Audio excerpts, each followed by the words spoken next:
Get off my fucking TV and save me the misery. And all you fucking goons, just grab a cold beer. The man of the hour is finally here. JD from New York, 206. It's time for Off The Script. JD from New York, 206. It's time for Off The Script.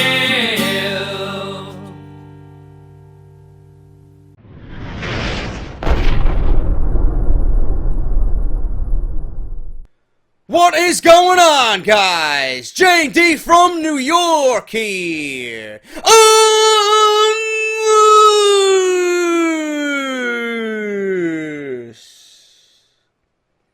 This is part number 2 of episode 124 of the number 1 fucking podcast in your subscription boxes. Right here on YouTube.com. This is Off The Script. Thank you guys so much for joining me on this Saturday, July 2nd, 2016. I got a ton of shit to go over. What are we going to be talking about today, folks? I wonder what it could be.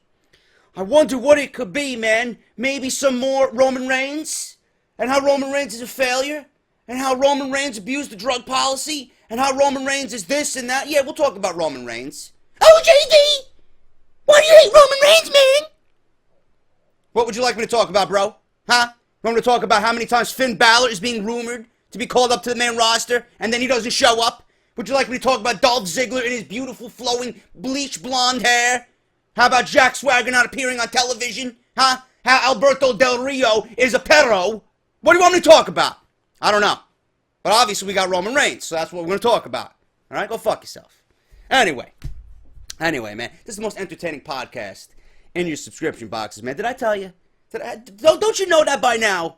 Yeah, I say and do what I want on here. If you don't like it, well, listen, go fuck yourself. The fuck do I got else, man? Anyway, we are going to blow through this typical bullshit because I have an amazing unboxing right now. I thought it was WrestleCrate. Apparently, Ed did not send me my WrestleCrate as of yet, or I have not received it yet. It might have been lost, knowing the fucking New York City Postal Service. Anyway, I got a notice on the door the other day, and I thought it was from WrestleCrate. So I hop in my car, and I go to the post office, and I see this box. And it's like, that's not a fucking WrestleCrate. What the fuck is this shit? So when I get in the car, I see that it's from 1 Hour Tees. Pro Wrestling Tees, Barbershop Window. They sent me a fucking mystery box without even me asking for anything, bro. They just sent me fucking boxes. Or a box, a big box, which we're going to unveil right here today. So they wanted me to do this unboxing here on Off The Script, and I'm going to go over what they sent me in just a little bit. But before we do that, if you're not following me and subscribe to me on YouTube and Twitter, man, I have no fucking clue what the fuck you're doing, what you're waiting for. I seriously don't. Follow me on Twitter, JD from NY206. Subscribe to the channel, same thing, JD from NY206. Speaking of t-shirts, Pro Wrestling Tees, 1 Hour Tees, and Barbershop Window, and every website affiliated with those guys, they are having their biggest sale of the summer. 20% off every fucking t-shirt you can find on their websites. All you gotta do is pick out your favorite t-shirt, use the coupon code AMERICA for the 4th of July here in the United States, Independence Day, and you're going to get 20% off. So, if you want to join the Get Off My TV family, if you want the magic of Get Off My TV to grace your skin and your body this summer, and you want to look good, 20% off is a damn good fucking deal, man. Go get yourself a Roman Reigns t-shirt. Go get yourself a Big Show Get Off My TV t-shirt. Or if you want, all 4 goons, Kane, Ryback, Strowman, and the Big Show. So you guys can definitely do that. 20% off all those shirts, plus the Goon City and the original gray Off The Script design. So everything I have is 20% off up until Tuesday at noon. Make sure you guys go get your t-shirts this weekend or this week, whatever, leading up to 4th of July, because this is the last sale we will see up until Black Friday this holiday season. All right? WrestleCrate. Ed, where's my crate, buddy? Listen, you know I do you good, bro. WrestleCrate. You guys still want your WrestleCrate? You guys get an instant 10% off using the coupon code JDSentMe And it is the #1 based pro wrestling subscription service delivered to your front door. Hopefully, I should have it by next weekend. If not, I got to reach out to them and see what's going on. But what we're going to do here is we're going to do an unboxing. Now, everybody seems to be getting into this subscription box service, okay? I had no idea Pro Wrestling Crates was doing this. Oh, Pro Wrestling Tees, Pro Wrestling Crates. Jesus fucking Christ. Pro Wrestling Tees, Wrestle Crates, all the same shit. They all work together. If you get a Wrestle Crate, you got Pro Wrestling Tees in that crate. So, it's a good deal. But Pro Wrestling Tees, they do an unboxing. They do a service as well. And this is part of their membership. There's no commitment. You can cancel this at any time. I had no idea of this, and some of you might be interested in this, man. You know, if you got friends and family that you want to buy, shit for the holidays or birthday or an anniversary, whatever the fuck you got going on. Pro Wrestling Tees has this lined up for you. Look at this shit. It is a membership club, and you get 2, 3, or 4 wrestling tees. You got each tier. 1, 2, and then 3. You got the $29.99 one, that's the tag team. The triple threat is $39.99, and then you got the Fatal 4-Way, which is $49.99. Obviously, the Fatal 4-Way, you get 4 shirts. The triple threat, you get 3 shirts, and then the tag team is 2 shirts. So, you guys can do that, and this is a great value. This one here is marked at $50, and you're getting this for $30. This one here is marked at $75, and you're getting that for $40. And then the fucking Fatal 4-Way is marked at $100, and you're getting 50% off. 50% off. And I believe that is what they sent me this week. They sent me the Fatal 4-Way. I haven't even opened it yet, and we're going to unveil it today, and we're going to see what they sent me. And you're going to see what it's about, and if you guys like it, you can always go through Pro Wrestling Tees, and if you do like it, and you do want to sign up, you guys can go tweet them and say, listen, I just seen an unboxing that you guys sent JD, link my Twitter and my YouTube channel, and show them that we unboxed this motherfucker. And you guys are interested, you guys are going to go do it, you guys are going to go get it. 4 fucking t-shirts, man. Pro Wrestling Tees is the best fucking t-shirt service, t-shirt company that you can find on the internet for wrestling paraphernalia, man. Look at all the fucking names on it. You can't probably see it, but look at all those names. All those names there, man. And if you sign up, I'm fucking hitting my microphone over here. If you sign up, brand new designs available only to subscribers. So if there's a brand new design, you're going to have first dibs right here with the Pro Wrestling Tees membership. Now, let's unbox this motherfucker, man. Let me position myself in my fucking $4 chair, because my apartment fucking blows. Oh my God, it's fucking falling over the place. Jesus Christ. It's open, and I got 4 t-shirts. They did send me the Fatal 4-Way. Look at this shit, man. You got posters. You got posters here, or postcards. What do we got here, man? New pair of sunglasses. I don't know if they're going to trump my Johnny Mundo glasses, but we'll see what happens. Let's see how these motherfuckers look on me. Yeah! Look at me! Look at this, man. The British Bulldog. Davey Boy Smith. Yes! I don't like white, but I did like the British Bulldog, man. Awesome. That is fucking great. And it's a large. Look, they got the size right. Look, they got the size right. Unfucking believable. This one's probably going to be my favorite of the 4. I see this already. Man. You can't get any better than that, man. Hall of Famer, one of the greatest villains of all time, Jake the Snake Roberts. Snake bites, and it's gray. Nice. I'm wearing this one down to Atlantic City next week, motherfucker. What else we got here? We got, get this fucking box out of here, man. Get the fuck off here. Anyway, what do we got here? Super Kick Revolution. I'm assuming this has to do with, those 2 fucking goons, right? Yeah, Super Kick Revolution. They'll be in WWE soon enough.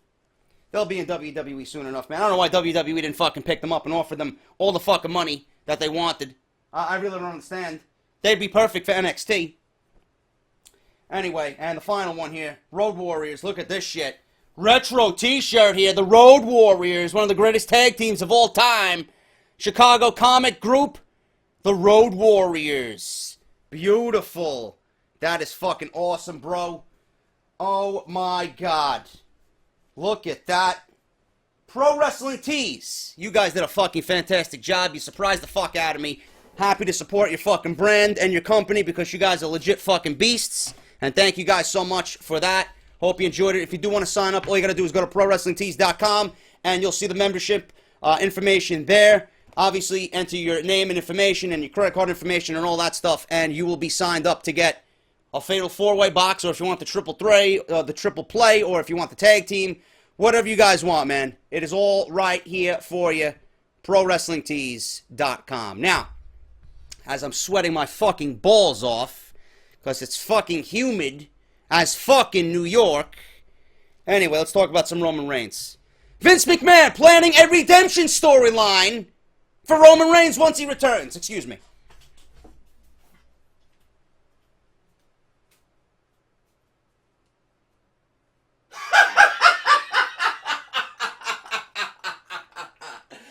Oh my god, man, I'm sorry. I had to excuse myself. I had to excuse myself, bro. That's hilarious. I haven't heard anything that funny all fucking week. I haven't heard anything that fucking funny all week, man. Vince McMahon planning a redemption storyline. Listen, I gotta excuse myself.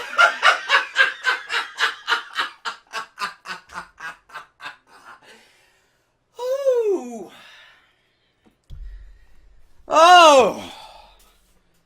Oh my god. Man, that's funny. That is fucking hilarious, bro. Jesus Christ. Vince McMahon. I don't even want to read it again. I don't even want to read it again, man. I'll bust out laughing. It's no secret that Roman Reigns has a tough dynamic with the WWE Universe. His suspension isn't going to help the mixed reactions, though, he gets from the fans. He's going to have a very steep hill to climb when he returns at Battleground. However, Vince McMahon and WWE have a specific plan for him to come back to the WWE upon his return. Or they have a specific plan in place.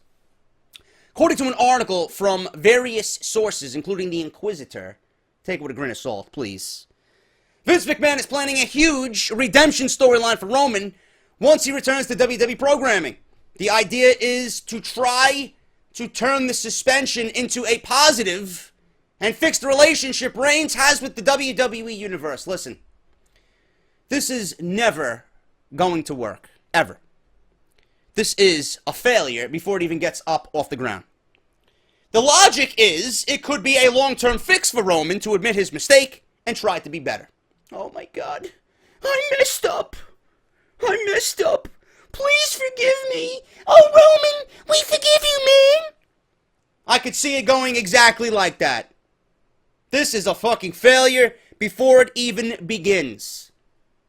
However, the WWE Universe has been cutting to Roman Reigns for the same exact reason. And his violation of WWE's wellness policy has given them a valid reason to dislike him, which screams heel turn for Roman Reigns. Honestly, Reigns returning with an whatever I can do attitude, or I can do whatever I want attitude, could be much more effective in getting heel heat and becoming an effective heel rather than force Roman through the ringer to try and fix his face run. This is exactly what I said on yesterday's show.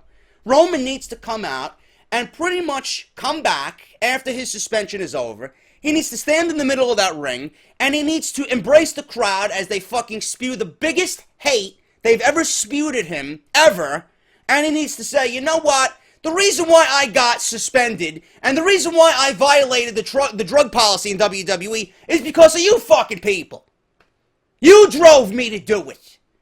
You don't appreciate talent. You don't appreciate me. I tried my best to fucking give you my all, and you just shit in my face. And he just fucking belittles the crowd, and he fucking puts them down, and he curses them up and down, and he just goes in there, and he just fucking destroys everybody with just cockiness and fucking arrogance. This is what needs to happen. This is exactly what I said on yesterday's show. Okay? Now, trying to fix this, forget about it. There's no fixing anything. This is no Tim the Toolman. This is actually a Tim the Toolman Taylor. Okay? You're not going to have any Al Borland fixing up Tim the Toolman's mess. Roman Reigns doesn't have an Al Borland. Roman Reigns is the Toolman himself, and he fucks up everything that he does. That's the greatest analogy I can pinpoint for this particular situation here. Roman Reigns is Tim the Toolman Taylor. There's no Al Borland here, Roman. Okay? That's long gone. The days of the Shield are gone. Al Borland doesn't exist. It's not Vince McMahon. It's not Triple H. It's not WWE corporate. It's not the fucking people on their hands and knees sucking your cock. It's nobody. Done. You're all on your own. At Battleground, Roman Reigns will challenge Dean Ambrose and Seth Rollins for the WWE Championship in a triple threat match. Due to this 30-day suspension for violating the WWE wellness policy, you won't be seeing him on WWE programming until then. However, Reigns will be wrestling for the WWE before Battleground. According to reports from RingsideNews.com, Reigns will be wrestling at a WWE live event at the Wildwoods Convention Center in Wildwood, New Jersey, the night before Battleground. As of this writing, there isn't a confirmation about who he will be wrestling. The point of this match is most likely to give Roman a tune-up before his triple threat match the next night.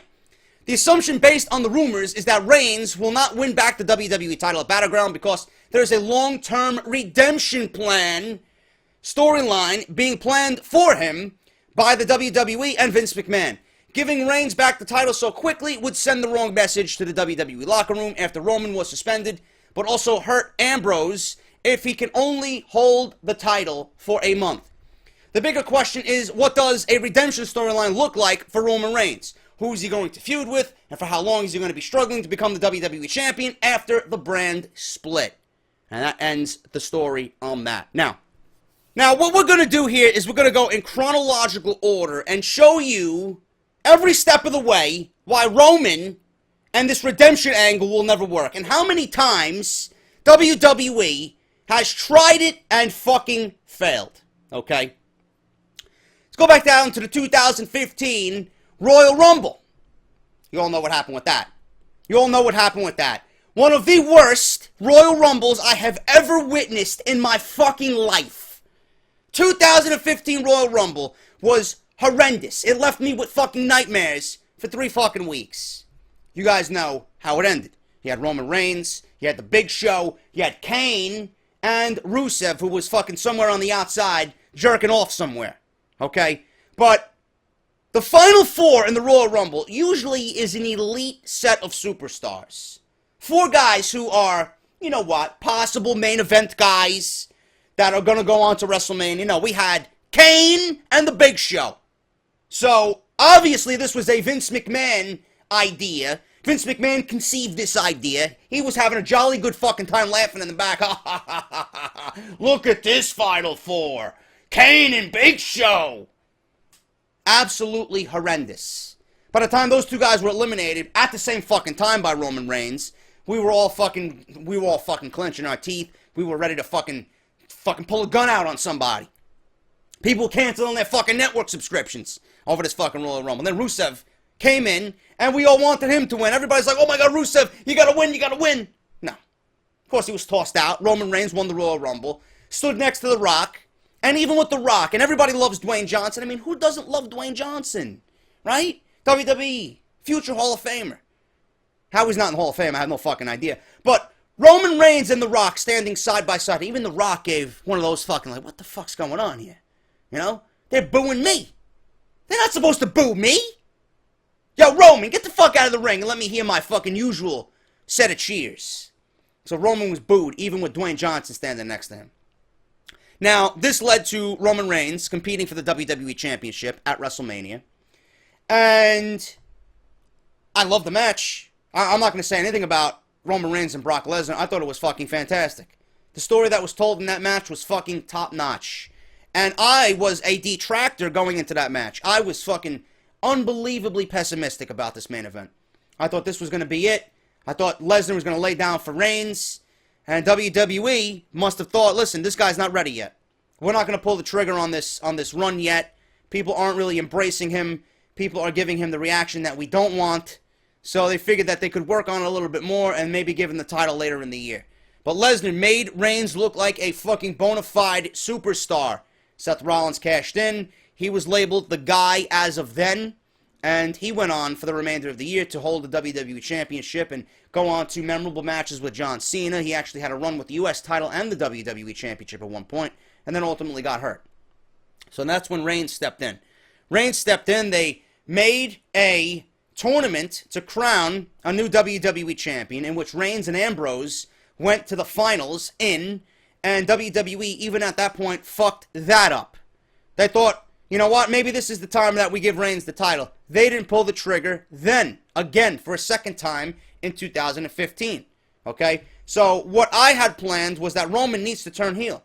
This is just not working. If they're backtracking on giving this guy the title because of their wariness for him and the audience, then he's not worth it as a babyface. Give him a run as a heel. So this is where WWE fucked up. At the Survivor Series in 2015, Roman should have turned heel. They should have built that entire storyline around Dean Ambrose and Roman Reigns, and the fact that Roman Reigns stabbed Dean Ambrose, his best friend, in the back, and I would have given Dean Ambrose a Daniel Bryan-esque push.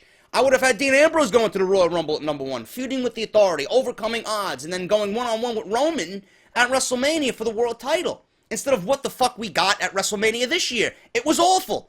You had a Lesnar-Ambrose match that had absolutely nothing to do with being hardcore. The feud and the build was fucking pointless. It was forgotten the next day. Nobody gave a shit. The Triple H Roman Reigns match was one of the worst main events I've ever seen for WrestleMania. Nothing worked out. Nothing worked out. So I knew my idea had at least legs to stand on.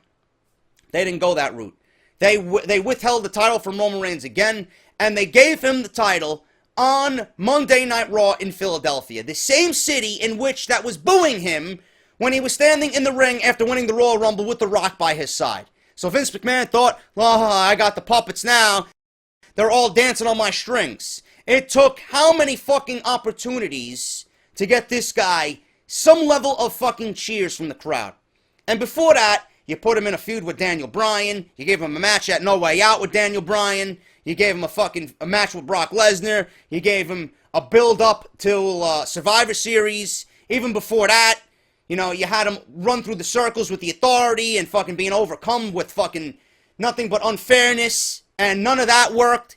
And then Vince McMahon had to step in himself and build Roman Reigns up to the babyface that he wanted. And it took Vince McMahon finally to get some fucking level of appreciation from the crowd. And everybody bitched and moaned at me about that Monday Night Raw being absolutely fucking terrible. And that's exactly what it was. I can't tell you how many people came to me during that Monday Night Raw and fucking cut me down because I knew what was coming. You all lived in the moment for that one brief second when Roman won the title. Oh my God, it was a great Raw. What is there to be unhappy about? Vince McMahon just turned the tide in this whole Roman Reigns storyline. No, he didn't. No, he didn't. They fucked it right up again. So I knew where they were going with this, and when the Royal Rumble came and ended, I'm like Barry Horowitz, patting myself on the fucking back. Roman gets to the Royal Rumble. He's entering at number 1. They take him out of the fucking Royal Rumble for 40 minutes. Instead of actually doing the right thing, you had the League of Nations attack Roman mid-match, and they put him through an announce table. They take him out of the match, they usher him to the back, and then he's nowhere to be found. Instead of doing the logical thing, okay, we'll beat the shit out of him in the ring, instead of out of the ring, and then toss him over the top rope, forcing him to lose the title. Guaranteed new champion. No, WWE thinks we're fucking retarded. Yeah, we're gonna beat him up on the outside and then just have him stretch it out. So obviously, this is setting up a Superman-esque moment. He comes back, starts Superman punching and spearing everybody. People know, oh my God, this is fucking the same bullshit all over again. Roman's gonna win the Rumble. He's gonna retain the title. He received more boos than ever before by coming out in that Royal Rumble. Now, they wanted him to be a babyface. He came out after that heroic fucking comeback, and he was a heel. He was a villain. Triple H, who we all knew was going to be number 30, was supposed to be the villain. He came out to the hero's welcome. He came out with a fucking parade of cheers. So, the tides have turned. The tides have turned. Then Roman was eliminated. People were going fucking crazy. New champion, definitely, is going to be between Ambrose and Triple H. Then people got on Ambrose's side. People wanted Ambrose to win the title. Which goes back to what I proved earlier at the Survivor Series. Why didn't you give Dean Ambrose a run with the title earlier? What the fuck do I know? I'm only a goon, right? Okay, so then we get to WrestleMania. The build for Triple H is fucking horrendous. Absolutely horrendous. There's nothing at all interesting about this feud. One of the biggest moments in this build was when Triple H repeatedly smashed Roman Reigns' head against the Raw announce table on a random edition of Monday Night Raw, blooding him up. This is when Roman Reigns either smashed a blood capsule over his head or bladed himself. I don't fucking know. It was documented that Byron Saxton passed him off something, and that's when we seen the color. And at the end of that Monday Night Raw, it was literally about fucking half a dozen times to a dozen times that Roman Reigns had his head bounced into the Raw announce table. They were going off the air, and people in the background as Triple H was fucking destroying Roman Reigns, they were doing the yes chant. People were cheering Roman Reigns' destruction on Monday Night Raw. So what happened? JD was right again. The Monday Night Raw in which Vince McMahon put himself in this Roman Reigns scenario was a failure. You all thought it was a great Monday Night Raw. You all thought this was a turning point. They're going to turn the page. Roman Reigns is going to be a face. What happened? Then he wins the title at WrestleMania. He's hated even more than ever before. Everywhere he goes. No matter who he's with. Rollins, Styles, you name it. This guy is fucking hated. After all that. And now a drug suspension. And now a drug violation. You think this guy's going to come back and automatically, oh my God, please accept me? A redemption storyline? If Vince McMahon himself could not get Roman Reigns over, you think the fans are going to automatically be apologetic to this fucking goon? Absolutely not. Nothing will work. That's why I said Roman Reigns needs to come out. Middle fingers raised. Fuck the fans. You drove me to do it. I was suspended because of you fucking people. You drove me to do things I should not have done. I embarrassed myself. I embarrassed the company. I blame it all on you. Come out in a suit. Come out wearing a Rolex. Come out wearing a nice fucking tie. Come out and be a fucking prick. That's all you gotta do. That's all you gotta do. Gold. Absolute gold. And then do what you should have done when Rollins came back. Instead of forcing him as a fucking heel, put him as a babyface. Give him a babyface run. People want to cheer Rollins. People want to cheer Ambrose. People respect and appreciate those two guys. They don't want Roman Reigns. They don't want Roman Reigns. Rollins is not going to be a full-fledged heel. Ambrose is a fucking babyface. Reigns is the heel. And WWE really needs to realize that. That's all. We just went through every fucking instance in which Roman Reigns was given an opportunity and he didn't make it work as a babyface. Now you're going to have him come back after a fucking drug violation? This is going to be heat on nuclear fucking levels, man. I swear to God, however fucking hot the sun is, Roman Reigns and the heat towards this man are going to be fucking hotter than a fucking 1,000 suns. That's how bad it's going to be. Mark my words. This is going to be absolutely apocalyptic for Roman Reigns. I don't know how else to put it. I don't know how else to put it. And then I'll be sitting here with my fucking shades like this, and I'll be fucking watching Monday Night Raw, and I'll be watching Battleground, and I'll be saying, you assholes didn't believe me. You guys didn't fucking understand what I was talking about. I told you so. I told you so, man. It's exactly what's going to happen. So that's Roman Reigns, the redemption storyline. Not going to work. It's a failure before it even hits the fucking paper. Before the pen even hits the paper, it's a fucking failure. Forget about it. I don't know what they're planning. I don't know what they got planned. Not going to work. Just turn him fucking heel and swallow the bitter pill, Vince. Your babyface Roman doesn't exist. Not in this WWE. Maybe people are a little bit too wise nowadays. Back in the day when you were forcing Hogan down our fucking throats, people didn't know better. People didn't have access to the internet. You know, you could have swept it under the fucking rug. A drug violation could have been swept under the rug. Not now. Not when you're fucking promoting Twitter and Instagram all over the fucking place. Shit's gonna get out. Your babyface Roman does not exist in 2016. And will never exist. Ever. It is what it is. He is who he is. He's a heel. Deal with it.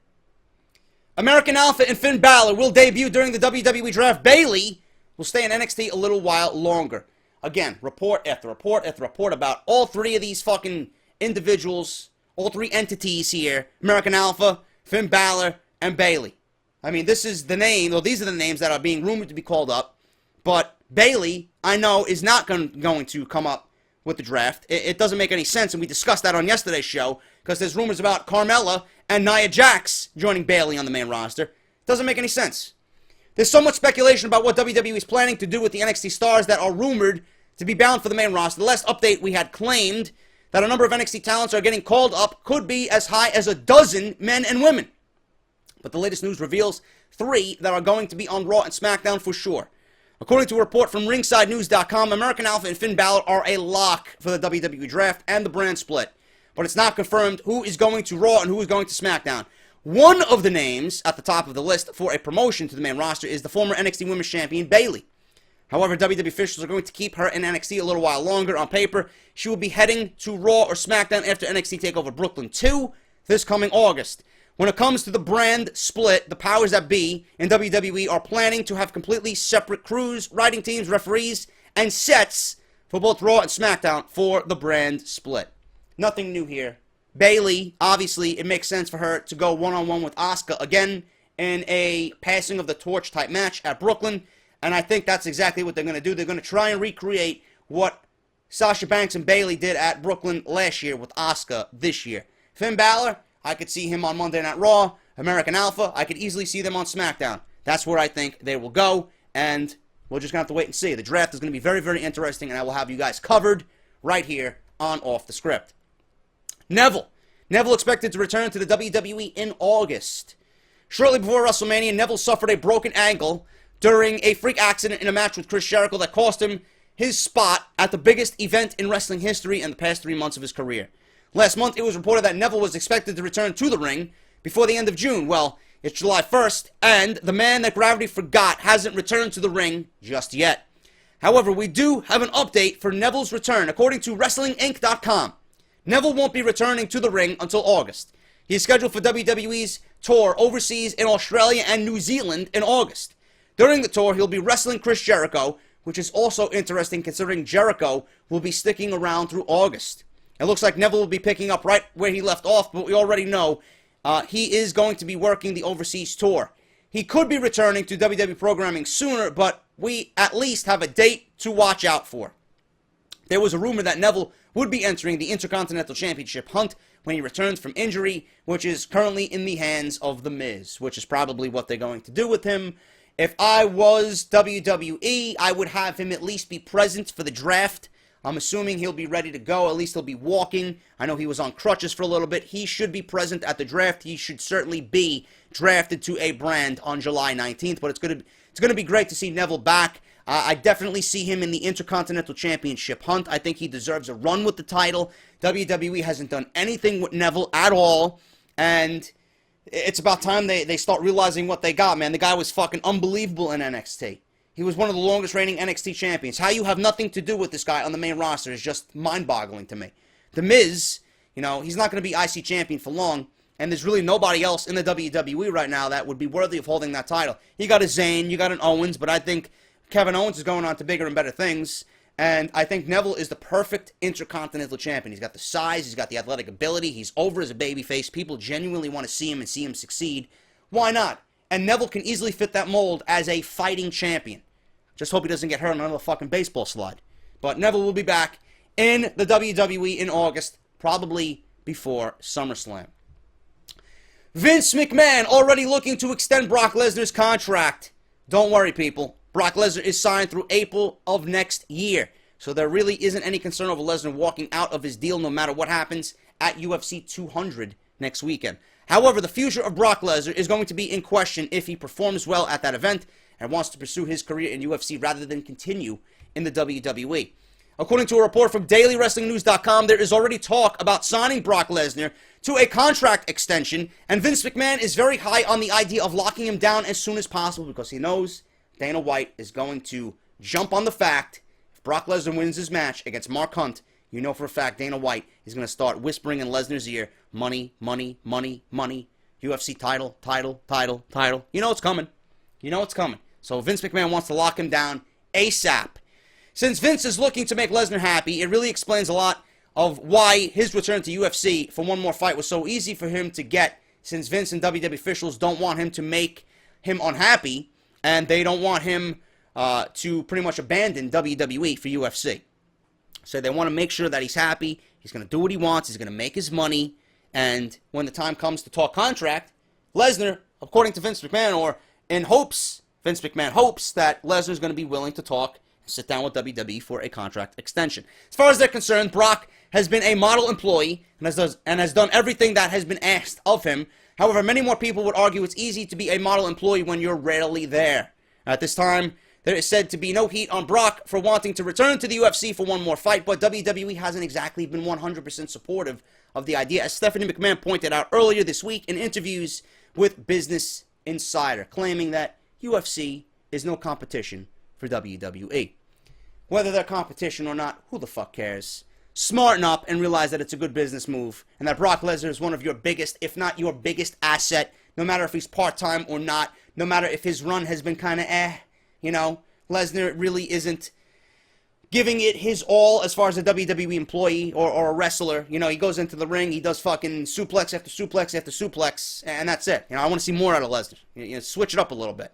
That's the only downfall I see as far as Lesnar performing in the WWE. Got to switch it up a bit. And he's playing too much on this Suplex City gimmick. I understand that's his shtick. I understand that's what he does. But Lesnar is worth so much more than just fucking labeling him a suplex machine, and that's all he does in his matches. And I know you guys are pissed off at that fact as well.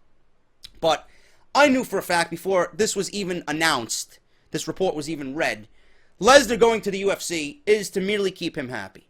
Vince is going to allow him to make his money. He's going to allow him to do what he wants. And if Brock Lesnar wins, that's great. This is going to be, either way, he wins or loses, this is going to be great promotion for WWE, because he is a contracted WWE guy. He's making the most money out of anybody in that company right now on a yearly basis. And he's going there and he's going to fucking fight under a WWE contract.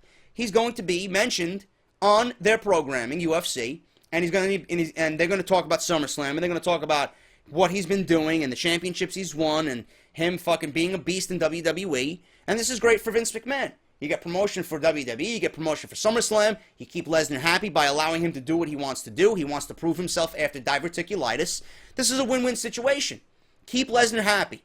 And at least you have an idea of where he wants to be. If Lesnar wins, I'm guaranteeing you, he will be back in UFC. If Lesnar beats Mark Hunt, and it's a fairly easy match for Brock Lesnar, and he gets that mojo going, and he gets that juice flowing, who's to say he's not going to challenge the UFC championship? For the UFC championship. Who's going to say he's not going to want to go after that title? You know? This is something that I could easily see. But I understand why Vince McMahon is allowing him to do this.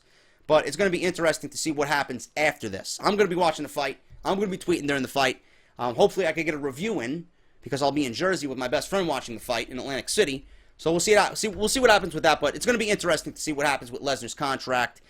Keeping him happy is main priority to Vince McMahon right now, and he's definitely looking to extend his contract before April 2017. Moving on, guys. Ric Flair returning for SummerSlam, expected to feud with Charlotte. The last time we saw Ric Flair, Charlotte banished him from her side in favor of Dana Brooke. So far, that decision has been made, has been a pretty good investment for the current women's champion. The idea of the angle was to provide Dana Brooke with some heel heat, while Charlotte gained a lot of heat from the move. However, it was only a matter of time before the Nature Boy came back into the fold. According to RingTalk.com, the current path of the women's division on WWE programming is that Charlotte will be facing Sasha Banks at SummerSlam. The expectation is that Flair will be involved in that match somehow. In fact, he could even become the boss's manager heading into that match. The report also claims that the rumored feud between Brooke and Charlotte will take place shortly after the biggest event of the summer, and it's unclear if Flair will continue to be a part of Banks' character in the WWE. There are a lot of opportunities for Flair to become involved in WWE programming. Obviously, his daughter is going to be around WWE for years to come, but John Cena could soon be challenging for his 16th title reign, and Flair could be involved in that storyline as well as a face or a heel. So Ric Flair obviously going to be feuding with Charlotte going into SummerSlam. A fucking goon with a half a brain could realize this. She banished him from television. Only thing that makes sense is for him to come back right around SummerSlam time, right around this build with Sasha Banks, and have her win the title with his help. Now, I don't want them to go that route. I want Sasha to win it on her own, but at least Ric Flair can side with Sasha and mentally get in the head of Charlotte. I don't want Ric Flair anywhere near the fucking ring during the match. Sasha can beat Charlotte on her own. She don't need Ric Flair's interference. God forbid that happens. It's got to be a psyche thing. It's got to be a mental thing. Charlotte seeing Ric Flair across the ring, not by her side, but with Sasha, that's what's going to cause her to lose the match. Plain and simple. I don't want any interference in that match at SummerSlam. And finally, guys, we're going to end this week's Off the Script Part 2 with this. WWE dropping the General Manager title after the brand split. In the past, the General Manager role has been the position of power when it comes to WWE running television shows. Even when there were guest hosts, there were a General Manager running the entire show. However, this is a new era. After the brand split, it's obvious that Stephanie and Shane will be running both Raw and SmackDown, but their titles are going to change. According to a report from RingsideNews.com, the people in charge will be known as the Chief Operating Officers, or COOs for short, of their particular brand.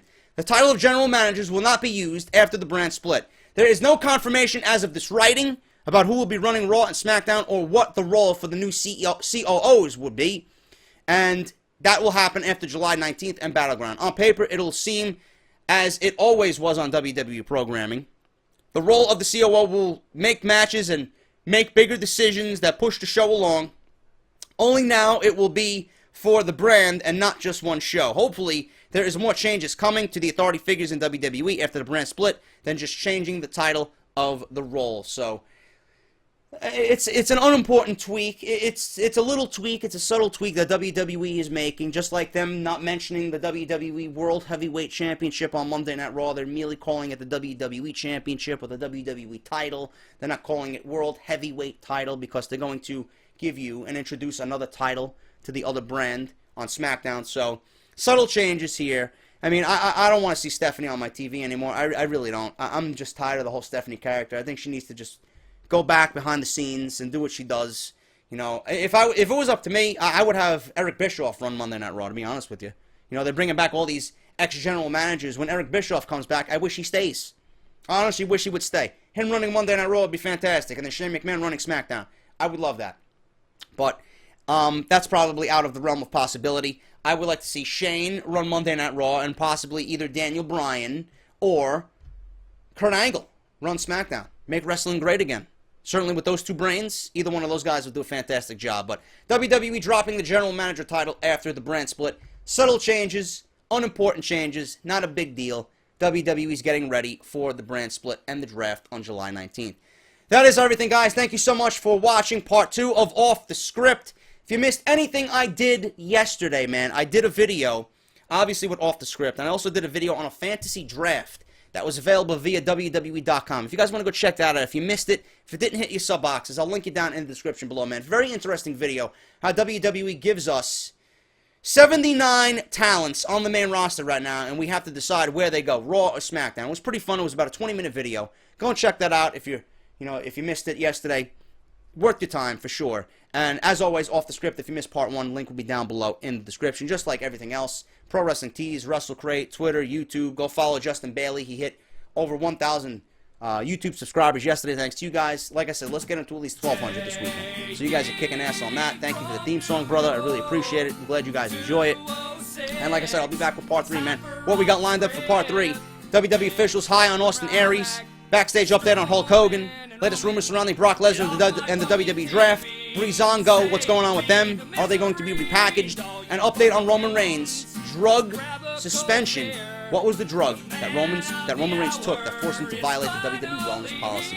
Rumors going around about that. We'll talk about that on part 3 of Off the Script. Until then, guys, take care. I'm going to sit in front of a fucking air conditioner because I'm sweating my fucking balls off.